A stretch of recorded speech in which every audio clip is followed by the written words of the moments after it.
Gênesis 9, a palavra do Senhor diz assim: Abençoou Deus a Noé e a seus filhos, e lhes disse: Sede fecundos, multiplicai-vos e enchei a terra. Pavor e medo de vós virão sobre todos os animais da terra e sobre todas as aves dos céus, tudo que se move sobre a terra e todos os peixes do mar, nas vossas mãos serão entregues. Tudo que se move e vive, ser-vos-á para alimento, como vos dei a erva verde. Tudo vos dou agora. Carne, porém, com sua vida, isto é, com seu sangue, não comereis. Certamente requererei o vosso sangue, o sangue da vossa vida. De todo animal requererei, como também da mão do homem, sim, da mão do próximo, de cada um requererei a vida do homem. Se alguém derramar o sangue do homem, pelo homem se derramará o seu, porque Deus fez o homem, segundo a sua imagem. Mas sede fecundos e multiplicai-vos, povoai a terra e multiplicai-vos nela.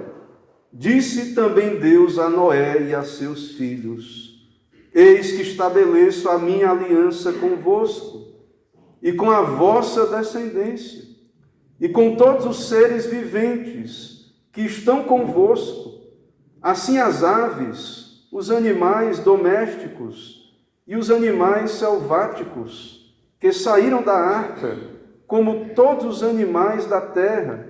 Estabeleço a minha aliança convosco. Não será mais destruída toda a carne por águas de dilúvio, nem mais haverá dilúvio para destruir a terra. Disse Deus: Este é o sinal da minha aliança, que faço entre mim e vós, e entre todos os seres viventes que estão convosco, para perpétuas gerações. Porei nas nuvens o meu arco. Será por sinal da aliança entre mim e a terra. Sucederá que, quando eu trouxer nuvens sobre a terra, e nelas aparecer o arco, então me lembrarei da minha aliança, firmada entre mim e vós, e todos os seres viventes de toda a carne, e as águas não mais se tornarão em dilúvio, para destruir toda a carne. O arco estará nas nuvens, vê-lo-ei e me lembrarei da aliança eterna entre Deus e todos os seres viventes, de toda a carne que há sobre a terra. Disse Deus a Noé: Este é o sinal da aliança estabelecida entre mim e toda a carne sobre a terra. Os filhos de Noé que saíram da arca foram Sem, Cã e Jafé. Cã é o pai de Canaã. São eles os 3 filhos de Noé, e deles se povoou toda a terra. Sendo Noé lavrador, passou a plantar uma vinha, bebendo do vinho, embriagou-se e se pôs nu dentro de sua tenda. Cã, pai de Canaã, vendo a nudez do pai, fê-lo saber fora a seus 2 irmãos. Então Sem e Jafé tomaram uma capa, puseram-na sobre os próprios ombros de ambos, e andando de costas, rostos desviados, cobriram a nudez do pai, sem que a visse. Despertando Noé do seu vinho, soube o que lhe fizera o filho mais moço, e disse: Maldito seja Canaã, seja servo dos servos a seus irmãos. E ajuntou: Bendito seja o Senhor, Deus de Sem, e Canaã lhe seja servo. Engrandeça Deus a Jafé, e habite ele nas tendas de Sem, e Canaã lhe seja servo. Noé, passado o dilúvio, viveu ainda 350 anos. Todos os dias de Noé foram 950 anos e morreu. Vamos orar. Santo Deus, Pai bendito, Deus de glória e majestade, lemos tua santa palavra. O Senhor fala conosco por meio dela, da leitura, mas também especialmente da pregação. Pedimos, abençoa esse instante, derrama o teu Espírito, também ilumina a mente, o coração, e que seja tão somente a tua voz a falar conosco por meio da tua palavra. É o que pedimos em nome de Jesus Cristo. Amém. Meus irmãos, nós consideramos no sermão anterior que as águas diminuíram. E também no final do capítulo anterior, há uma resolução da parte do Senhor de não amaldiçoar a terra por causa do homem. E neste capítulo nós veremos então esta aliança, este pacto de Deus com a terra e, de certo modo, com a humanidade, com os animais, de não enviar um juízo universal à semelhança do dilúvio de Gênesis. Como já falamos também, este foi um grande recomeço, um grande reset, como alguém poderia dizer, que o próprio Senhor realizou. E sabemos nós que temos a Bíblia, que só o Senhor tem esse poder de fazer tal recomeço da história. Então, a partir desse momento, o Senhor se comprometeu conosco, com a humanidade, com esta terra, que não irá efetuar um juízo universal até a volta de Cristo, até a volta do Senhor. Nós que cremos na palavra de Deus, cremos na vinda gloriosa do nosso Senhor Jesus Cristo. Será sim um juízo universal, será o juízo final e entraremos na consumação de todas as coisas, mas até a volta de Cristo nós sabemos que nada semelhante ao dilúvio irá acontecer, e nós temos então essa plena certeza e segurança bíblica. No nosso capítulo, então, nós vamos observar também que aqueles mandatos pactuais que o Senhor deu à humanidade, ao criar a humanidade, crescer, multiplicar, encher a terra, estes mandatos serão repetidos aqui, são repetidos no capítulo 9. Também observamos, e já falamos sobre isso, que a terra, de fato, ela não é mais a mesma. Em certo sentido, é a mesma, mas no sentido em que ela foi abalada por esse cataclisma universal, e a relação do homem com os animais também não é mais a mesma. Veja que no verso 1, o Senhor repete os mandatos pactuais, no versículo 1, sede fecundos, multiplicai-vos e enchei a terra. E perceba no versículo 2 que essa relação do homem com os animais é uma relação que foi alterada. O homem foi dado à humanidade, ao homem o domínio sobre os animais, ele continua tendo essa vocação de governo debaixo de Deus, da autoridade de Deus, mas no versículo 2 o texto nos diz: pavor e medo de vós virão sobre todos os animais. Então a relação da humanidade com os animais é uma relação agora de pavor e medo. E também Deus entrega os animais para mantimento, alimento dos homens, da humanidade.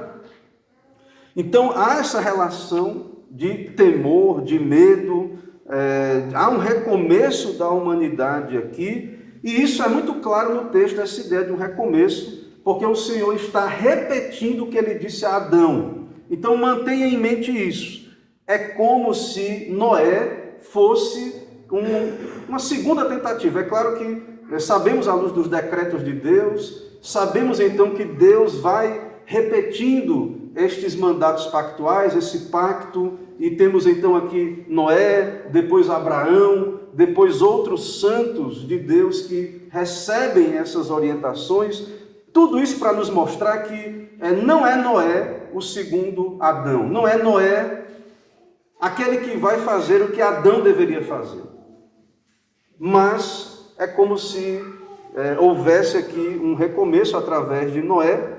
Ele recebe a bênção e ele tem uma posição, então, neste sentido de estar recomeçando a humanidade, recebendo os mandatos e tudo mais, e nós veremos, sabemos que Cristo então é que irá plenamente restaurar todas as coisas, e Ele já veio e virá para consumar esta obra iniciada.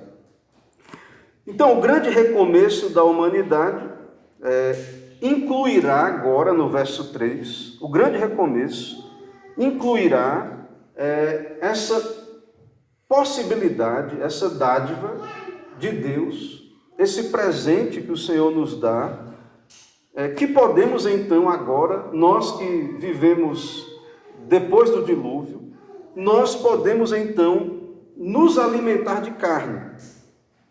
É o que observamos no livro de Gênesis, desde o princípio ali, e a partir do que vemos aí no verso 3, o Senhor autoriza a humanidade a tudo que move e vive, ser-vos-á para alimento. O texto diz, será alimento, como vos dei a erva antes. Então, o Senhor nos permite e nos dá essa dádiva para o nosso bem, e nós sabemos, claro, irmãos, que comer e beber, isso não é algo, não é uma bênção automática, é uma dádiva de Deus. A terra é do Senhor, Salmo 24, do Senhor é a terra e toda a sua plenitude. Então nós comemos, bebemos, comemos o que comemos, porque o Senhor nos dá o alimento, e de outro modo seríamos usurpadores, mas o Senhor graciosamente abençoa a humanidade e nos abençoa, nos concedendo então receber o alimento das mãos do Senhor. Também observamos aqui no contexto em que o Senhor dá carne à humanidade, no verso 4 é dito, carne, porém, com sua vida, isto é, com seu sangue, não comereis. E no Antigo Testamento, desde a queda, observamos um culto sangrento, onde havia o sacrifício de animais, do cordeiro, e então nós observamos que o sangue, ele é, no nosso corpo, um símbolo da vida, ele conduz o oxigênio, o alimento, e no culto ali do Antigo Testamento podemos ver que o sangue aponta para a vida, porque quando alguém perde todo o seu sangue, essa pessoa perde a sua vida, e aquela morte daqueles animais apontavam para Jesus Cristo. Então, na lei cerimonial, isso é mais desenvolvido, esta ideia é mais desenvolvida. Por exemplo, eu vou citar aqui alguns textos da lei, onde o Senhor repete essa ideia de que não deveria comer sangue e dá um motivo. O Senhor diz, por exemplo, em Levítico 17, 10 a 14, que qualquer homem da casa de Israel entre vós que comer sangue, contra ele me voltarei e o eliminarei do seu povo. Aí veja como o Senhor explica essa questão do sangue. Porque a vida da carne está no sangue. Então o sangue simboliza a vida. Se alguém perde todo o seu sangue, essa pessoa deixa de viver. Ela morre. Então o sangue simboliza a vida. E ele era ali, então, um tipo desse sangue de Cristo que foi derramado na cruz. Ele não expia pecado, o sangue de touros e bodes. Hebreus diz isso, que o sangue de touros e bodes não expia pecados, mas ele apontava para o sangue do Cordeiro de Deus, Jesus Cristo, que tira o pecado do mundo. Então, o Senhor deu essa ordem para que eles não comessem sangue, e o sangue então tinha esse simbolismo, ele comunicava essa ideia de que a vida da carne estava no sangue. Deus diz, não comereis sangue de nenhuma carne, porque a vida de toda carne é o seu sangue. Deuteronômio 12, 16 diz, tão somente o sangue não comerás, sobre a terra derramarás. O Deuteronômio 12, 16 e o Deuteronômio 12, 23, o Senhor diz, somente empenha-te em não comeres sangue, pois sangue é a vida. Sabemos, irmãos, que a vida é de Deus, o Senhor criou a vida pertence a Deus. Mas então o Senhor nos aponta o sangue como um símbolo da vida, e ele então ordena ali aos crentes da antiga aliança que não comam sangue. Volta a dizer, o Senhor é soberano para nos dizer o que comer e o que não comer. No Antigo Testamento haviam muitos outros alimentos que não eram autorizados a Israel, por exemplo, comer.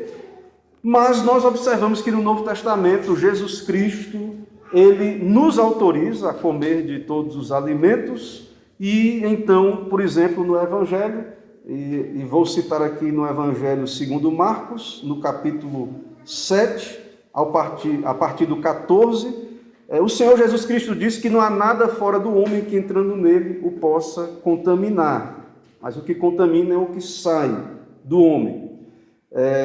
E então ele explica isso, e o texto do Evangelho diz: e assim considerou ele puro todos os alimentos. Então, aqueles alimentos considerados impuros no Antigo Testamento, eles de fato não são mais na nova aliança. Então, o Senhor está proibindo o sangue aqui no nosso capítulo, e no mesmo contexto, o sangue que simboliza a vida, especialmente o sangue do homem, da humanidade, o Senhor então diz que se alguém derrama o sangue do homem, se alguém mata um homem, e aí, claro, nos referimos à humanidade, homem e mulher, de fato o Senhor diz que vai requerer este sangue, o vosso sangue, o sangue, claro, ele no Antigo Testamento dos animais, mas também o sangue do homem, verso 6. Se alguém derramar o sangue do homem, pelo homem se derramará o seu, porque Deus fez o homem segundo a sua imagem. Irmãos, aqui nós temos a pena de morte, a pena capital, para o assassinato, para alguém que tira a vida humana. Então, quem comete o assassinato, comete um crime hediondo. Está derramando a vida que pertence a Deus, que é de Deus, a vida humana especialmente, que é a imagem de Deus. Então, a vida humana, ela é valorosa, ela é preciosa, ela é santa, ela carrega em si, então, ainda que o homem caiu, a imagem de Deus. E esse mandamento, pena de morte, é um mandamento pró-vida, para a preservação da vida. É um sinal de que nós temos a imagem de Deus. O problema é que o mundo secular e os ímpios, os pagãos, desprezam esse fato, porque eles não creem na criação, em Gênesis. Eles não creem que o homem foi criado à imagem de Deus. Eles creem num processo, a partir do caos, do acaso, eles creem num processo evolutivo.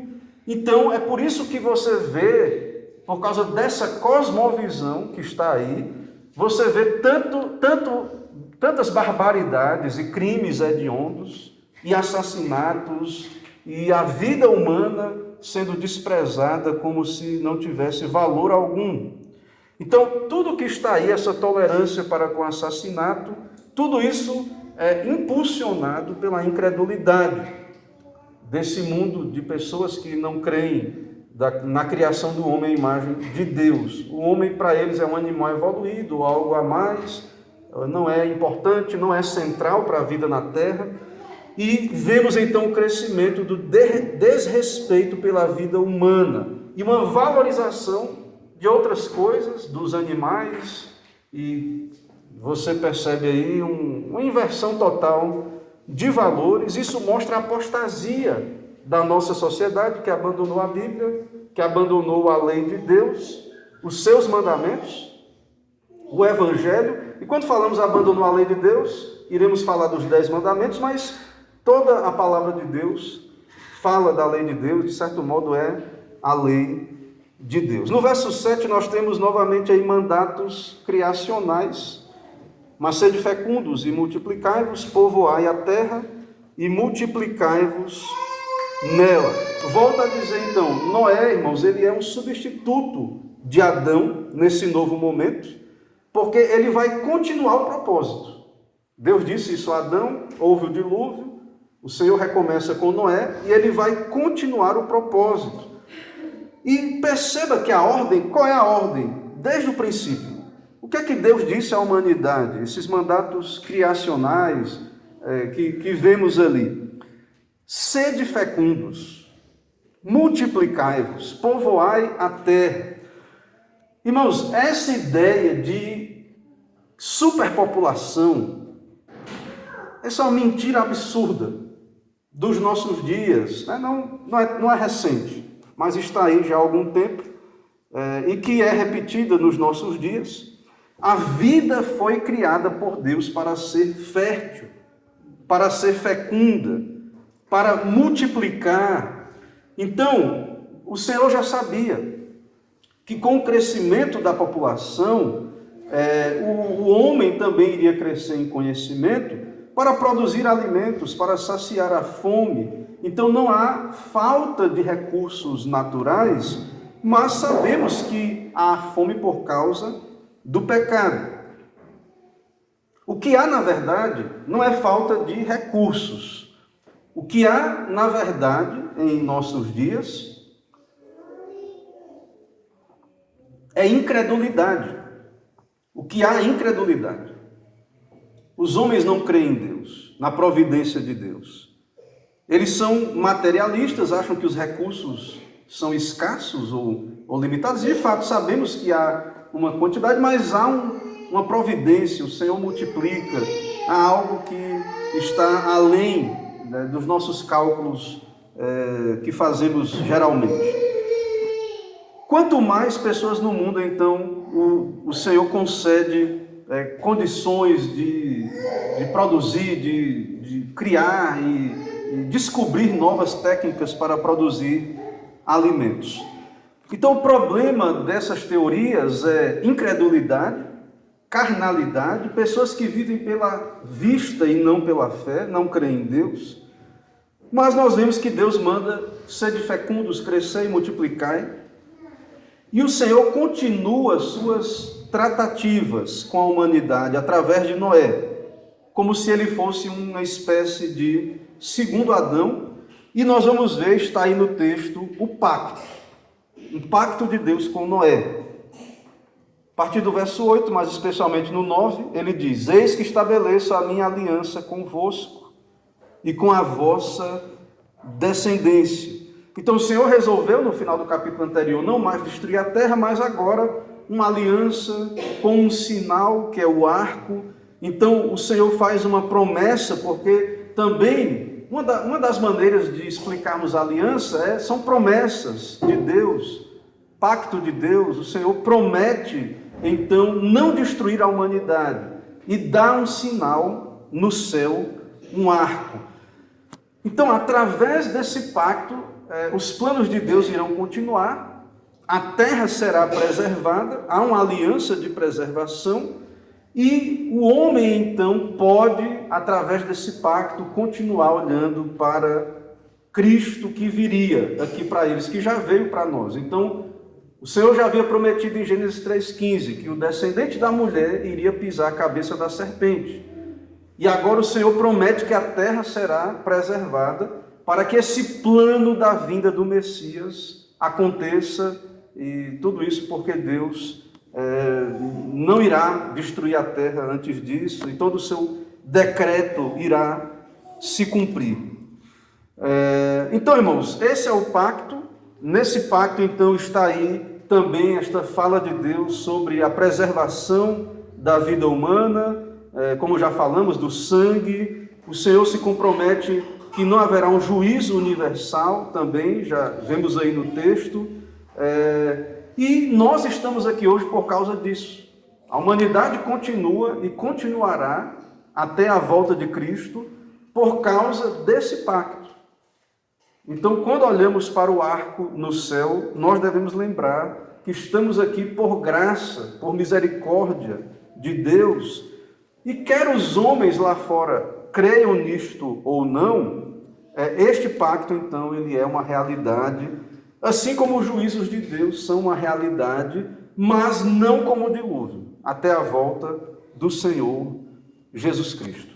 Então, irmãos, essa é a primeira parte do nosso texto, e também iremos caminhar a partir do verso 18 sobre os filhos de Noé. A partir do verso 18, Sem, Cã e Jafé, que são através destes, Sem, Cã e Jafé, filhos de Noé, que a terra será povoada.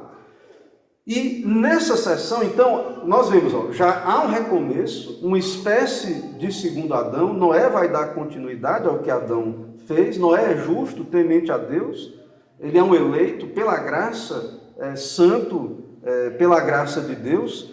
Mas, irmãos, já imediatamente, não precisamos esperar o próximo capítulo, ou outros capítulos, nós vemos que o pecado continua. O pecado está presente e também algo que já falamos anteriormente, que é a descendência da serpente. Então, a partir do verso 18, na verdade do 20 em diante, nós vemos que Noé, ele prossegue cumprindo o que Deus ordenou. Ele prossegue desenvolvendo o seu mandato, suas ordens recebidas de Deus, e no caso aqui ele vai desenvolver a viticultura, plantar uvas para fazer vinho.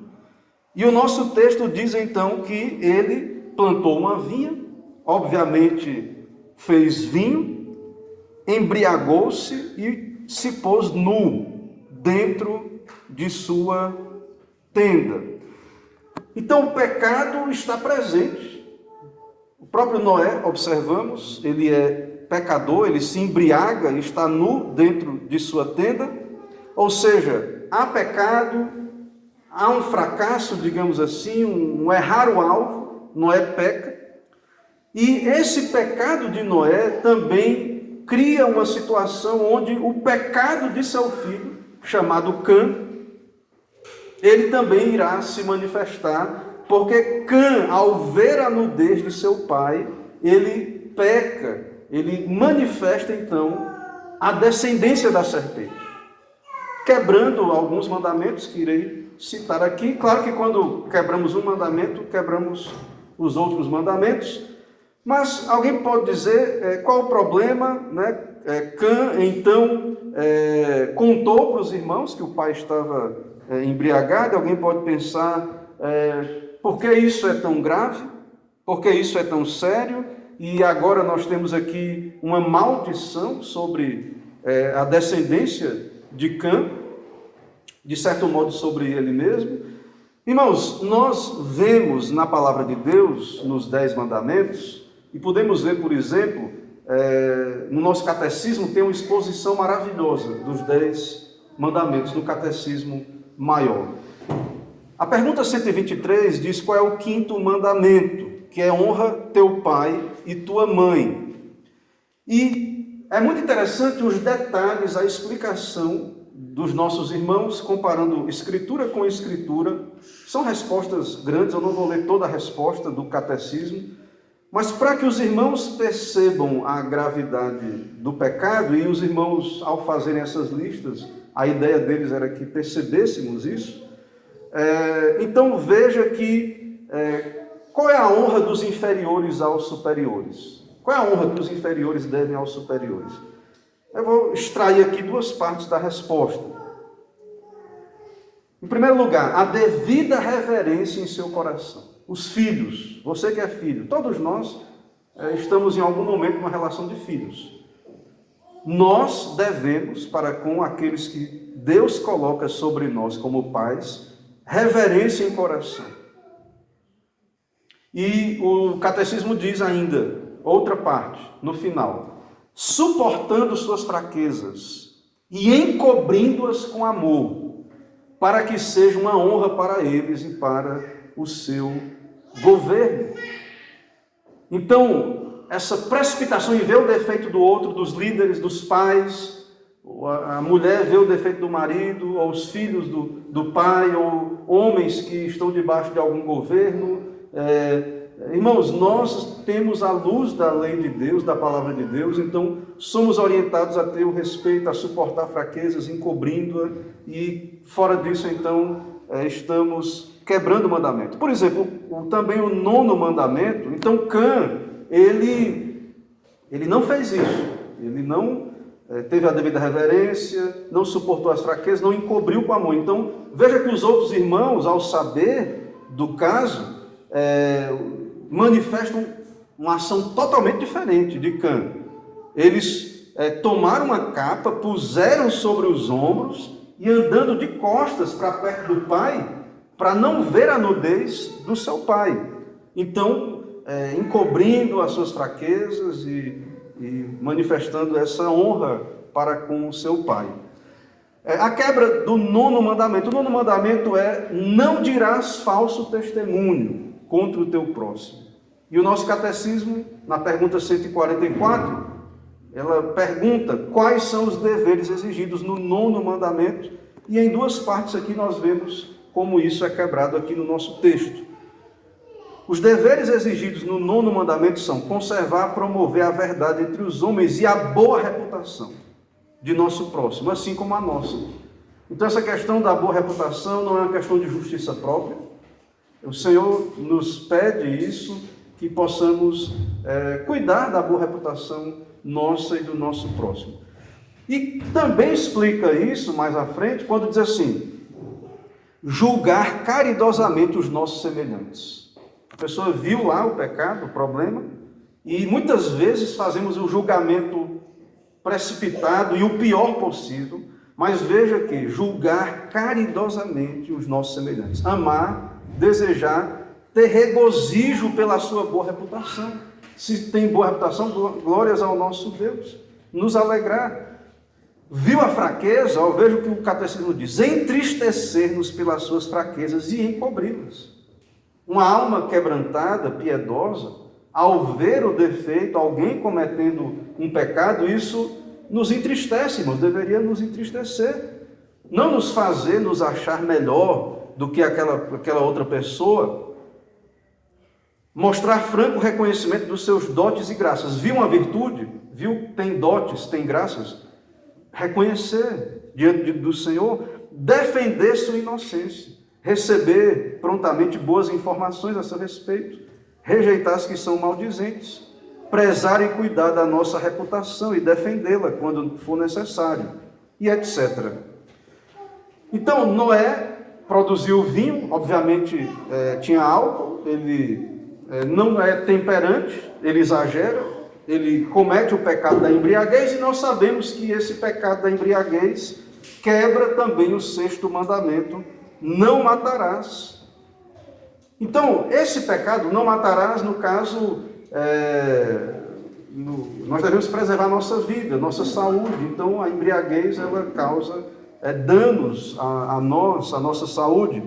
Então, toda essa situação, Noé se embriagou, despertou esse pecado do seu filho Cã, que não temos muitos detalhes no texto, irmãos, mas tudo indica, ao ver o seu pai cheio de orgulho, de justiça própria, de alguma maneira, alguma coisa o levou a contar aos seus irmãos.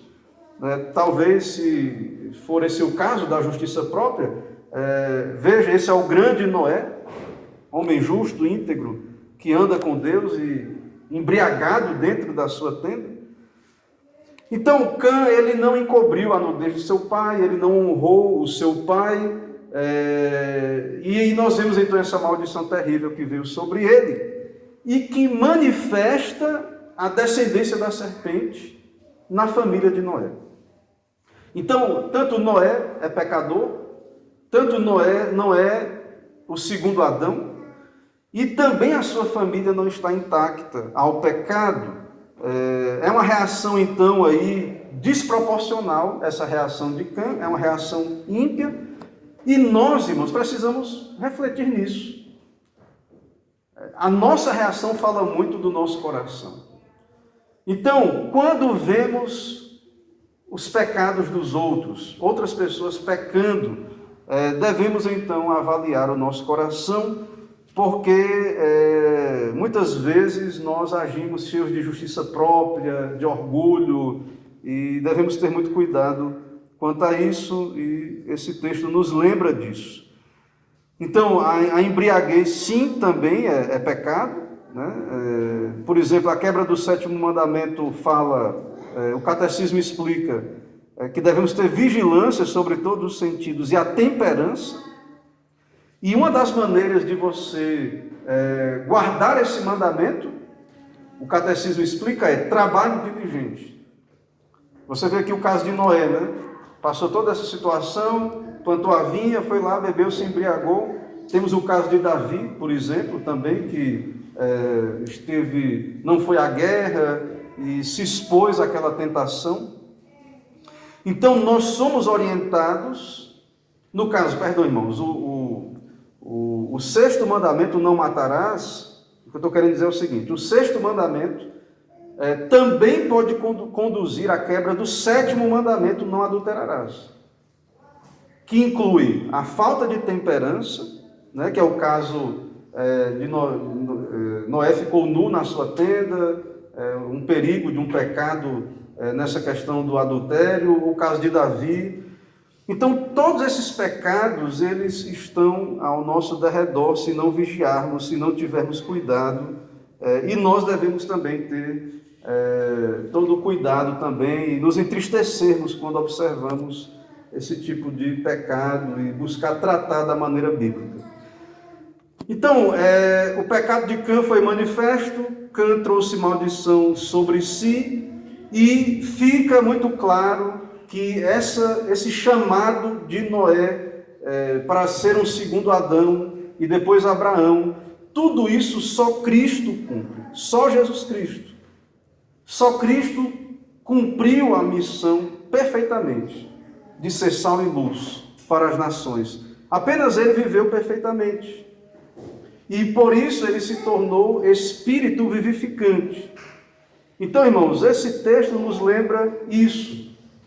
E nós que estamos aqui hoje, nós não precisamos esperar por um segundo Adão, ou um novo Noé, ou Abraão, ou qualquer outro. Nós já temos Cristo.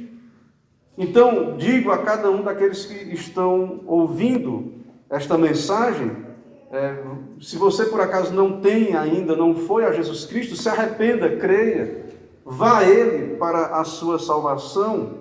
E aqueles que já têm Jesus Cristo em seu coração, lembre-se então do pacto, através de cada pacto bíblico, olhe para Cristo, e nós já temos muito mais luz, temos o Novo Testamento, Cristo já veio, e lembre-se sim, continuamos pecadores, necessitados do perdão de Cristo, mas nós já temos esse perdão em Cristo e precisamos andar apenas em arrependimento e fé, não para fazer obras, não que isso seja meritório, mas porque já salvos, a realidade do pecado ela continua. E isso se manifesta em nosso coração quando reagimos de uma maneira ou outra a situações de pecado, e isso são indícios ruins, que é o caso de Cã.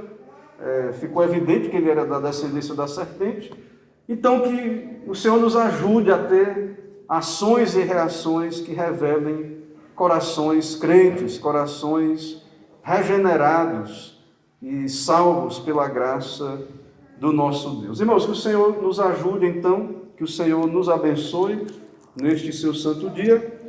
Vamos nesse momento então fazer mais uma oração. Vamos ficar em pé, nós vamos orar.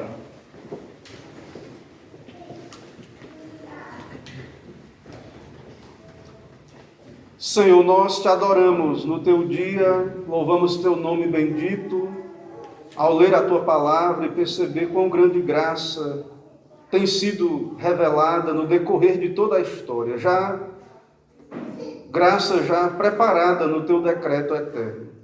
Antes da fundação do mundo, o Senhor escolheu o teu povo e escolheu os meios de salvação do teu povo, Cristo.